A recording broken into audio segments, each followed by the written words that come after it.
Bonjour, bienvenue pour ce unboxing spécial bande dessinée jeunesse. On commence tout de suite avec La tête dans les étoiles. La tête dans les étoiles est une histoire d'amitié entre deux jeunes filles que tout oppose. Une est timide, studieuse, tandis que l'autre est... L'école c'est pas son truc, et en plus elle passe son temps à s'amuser et à rêver. Et pourtant, au final, elles vont devenir les meilleures amies du monde. Voilà. Un récit complet. Un gros récit complet pour les enfants et qui va plaire à la fois aux garçons comme aux jeunes filles. Pilleurs de ruines, donc on change de registre. Là on est dans un monde d'heroic fantasy où on va suivre deux personnages, un cochon trouillard et un renard futé qui vont partir à la recherche d'un trésor. Bien sûr, dans cet univers, c'est un monde peuplé de créatures fantastiques, de monstres, de sorciers, de pirates et même des filles. Un titre bourré d'aventure, d'humour, d'action pour toute la famille. Diana, princesse des Amazones. Alors c'est l'histoire de Wonder Woman, son histoire quand elle était enfant sur l'île des Amazones. C'est la seule enfant de l'île, et donc elle s'ennuie, la pauvre jeune fille. Et donc pour passer le temps, elle va faire avec de l'argile. Elle va faire une autre petite fille qui va prendre vie par magie. Mais cette petite fille va l'entraîner dans plein de bêtises, voire même des bêtises très grosses. Voilà. Et c'est vraiment génial. Enfin voilà, c'est un titre vraiment pour les plus petits, mais qui est plein de messages, qui a du fond et du sens. Et je trouve que c'est vraiment à découvrir.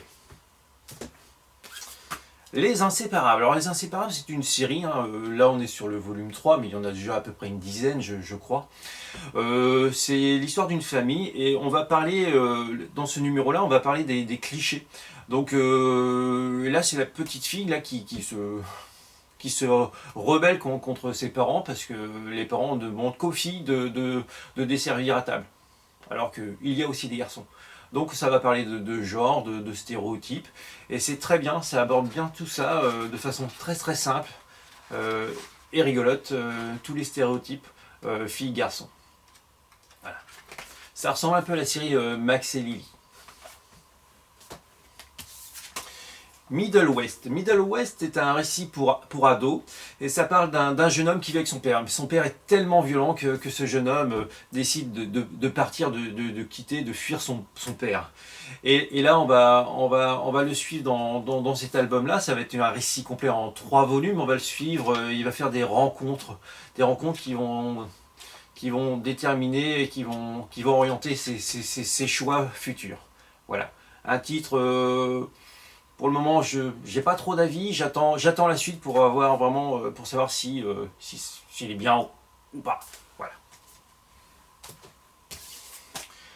Supergirl. Alors là, on avait vu Wonder Woman juste avant. Supergirl, là, c'est un titre qui s'adresse plutôt aux adolescents et voire même les adolescentes. Et on va apprendre les origines de Supergirl. Alors, c'est moins bon que Wonder Woman, pourtant c'est un récit qui s'adresse à un public plus adulte. C'est moins bon, mais ça va attirer vraiment un public adolescent. Voilà, c'est parce que l'histoire en vérité est très classique. Le dessin également. Voilà, comme tout ce que fait Urban Comics dans la collection Link, c'est vraiment une niche vraiment de récits pour ados. Ciseaux. Alors les amoureux de foot vont être ravis. Voici une nouvelle série il y aura déjà 2 volumes. Ciseaux, c'est l'histoire de ce petit personnage qui s'appelle Ciseaux, et c'est un génie du foot. C'est un génie du foot qui va intégrer l'équipe d'Europe. Alors l'équipe d'Europe, dans ce monde, c'est un monde avec des animaux, et l'équipe d'Europe elle est très mauvaise. Et donc lui va peut-être pouvoir changer tout ça en affrontant l'équipe d'Afrique, l'équipe d'Amérique du Sud, l'équipe d'Asie. Voilà, c'est une construction d'équipe, c'est bourré d'action. Pour les fans de foot, il n'y a pas mieux. Voilà. Spider-Man et Venom. Donc vous connaissez tous Spider-Man, peut-être un peu moins Venom. Alors Venom c'est un personnage, c'est un méchant de l'univers de Spider-Man. Mais là, dans ce titre, vraiment pour les plus petits, c'est un Venom est juste Ouais, c'est un gentil méchant, quoi, ou un méchant gentil, et il cohabite avec Spider-Man. Mais bien sûr, vu que c'est un méchant, il veut jamais faire à manger, il veut jamais faire le ménage, donc c'est un colocataire un peu encombrant. Voilà, une histoire drôle, sympathique pour les plus jeunes. Entre neige et loup, un récit complet qui est dans un univers fantastique, magique. Aussi l'histoire de cette petite fille, Neige, qui vit avec son père, mais qui ne peut pas sortir de chez elle. Son père ne l'autorise pas à quitter la maison parce que dehors il y a des dangers. Mais un jour son père ne revient pas de la pêche et Neige est obligée de sortir de cette maison. Et là, elle va découvrir un monde qu'elle ne connaissait pas, sauvage. Mais elle sera accompagnée de plein de petits animaux qui vont l'aider dans son périple. Et peut-être on va découvrir ainsi le mystère de ses origines. Un récit complet pour tous les publics.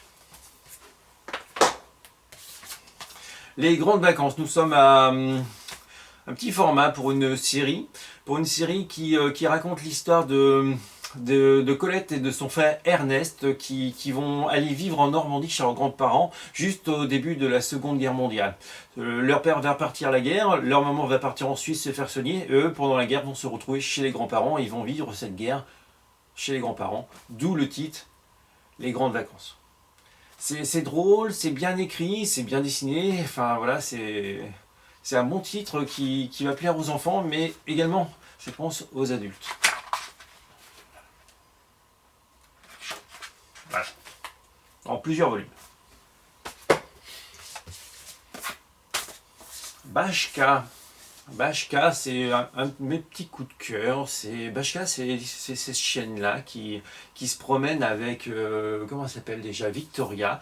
Et là, on est en plein monde post-apocalyptique et il n'y a plus rien sur Terre. C'est que des ruines, un peu d'arbres et très peu de végétation.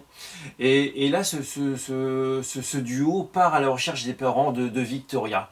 Mais ils vont faire plein de rencontres étranges, des animaux qui parlent, enfin déjà Bashka parle, mais des animaux qui étranges, des nuages qui sont vivants également, enfin voilà, plein de mystères autour de cette série qui est pour le moment, il y a 2 volumes, et elle sera composée au total elle sera complète en 6 volumes.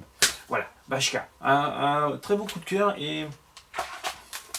enfin voilà, j'aime bien les illustrations, enfin voilà, qu'il y a un découpage, une mise en page dynamique, aérée. Et donc ça s'adresse aussi aux plus jeunes parce que ça fait pas peur, mais c'est plein de mystères.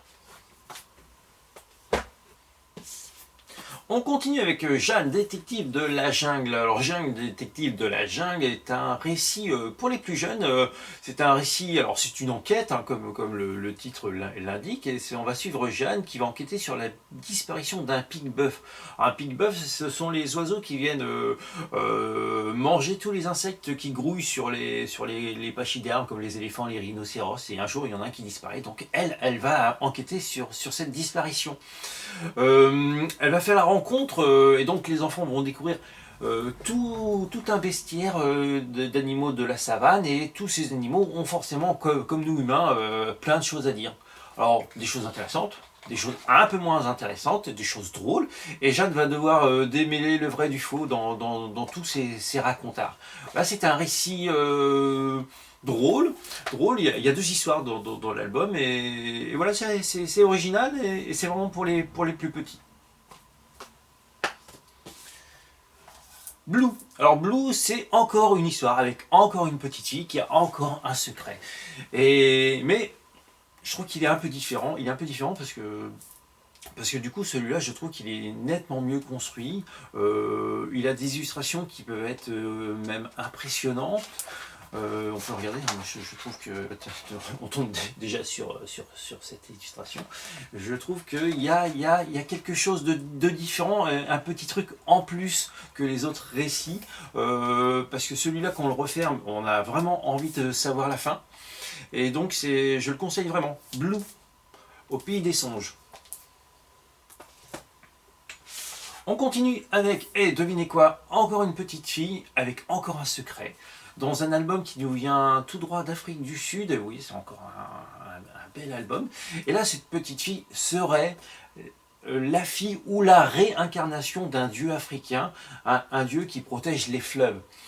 Et cette petite fille va justement protéger un fleuve contre une multinationale qui veut construire un barrage, donc pour faire de l'électricité, mais au final de l'argent, mais au détriment de tous les peuples qui vivent sur les bords du fleuve.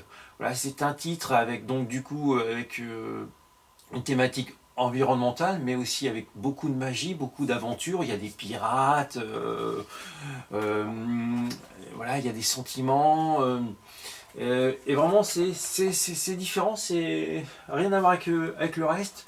Et voilà, je pense que ça va vous faire plaisir, mais c'est aussi pour les plus grands, hein, vraiment, parce que c'est assez dense, comme dit. C'est pas pour les petits. Là. Voilà. Sacrée sorcière de Roald Dahl. Enfin là, c'est l'adaptation en bande dessinée de Pénélope Bagieux qu'on ne présente plus. Et je dois dire que c'est une très très bonne adaptation.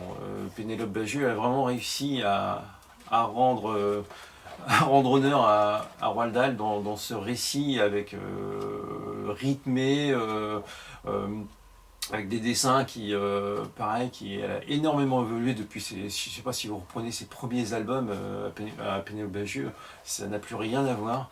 Enfin voilà, elle a vraiment fait un très très bon titre du roman de cet auteur anglais. Et là, c'est vraiment à lire avec toute la famille, quoi. Et on va terminer avec, je pense, peut-être le meilleur album jeunesse de l'année. C'est Le Roi des Oiseaux. Le Roi des Oiseaux, c'est un titre qui est inspiré du folklore russe. Et on va suivre l'histoire de cet homme qui un jour va sauver la vie d'un serpent. Et le serpent va lui faire le don de pouvoir parler et de pouvoir comprendre les animaux. Alors ça peut être un don, mais ça va vite devenir une malédiction pour cet homme, car au final il va devoir aider le roi des oiseaux. Le roi des oiseaux qui est l'animal le plus puissant avec le lion sur Terre. Il va devoir l'aider et en récompense il va avoir des présents. Mais il va aussi devoir faire des choix et des promesses qui auront une influence sur son futur, mais aussi sur ses enfants. Voilà. Un très bon titre à découvrir et même les illustrations. Enfin, voilà. Alors le récit est complet en un volume, mais on sait déjà qu'il y aura d'autres volumes de cette très belle saga. Alors là c'est pareil, hein, c'est pour les petits mais aussi pour les grands. Voilà. Voilà, c'est terminé pour aujourd'hui, j'espère que ça vous a plu. Si vous voulez d'autres conseils lecture, retrouvez nos coups de cœur sur Instagram, Facebook et Twitter. Donc nous allons parler de littérature jeunesse, mais également de littérature adulte. D'ici là, nous, on vous prépare d'autres petites vidéos. Prenez soin de vous et à bientôt. Bye!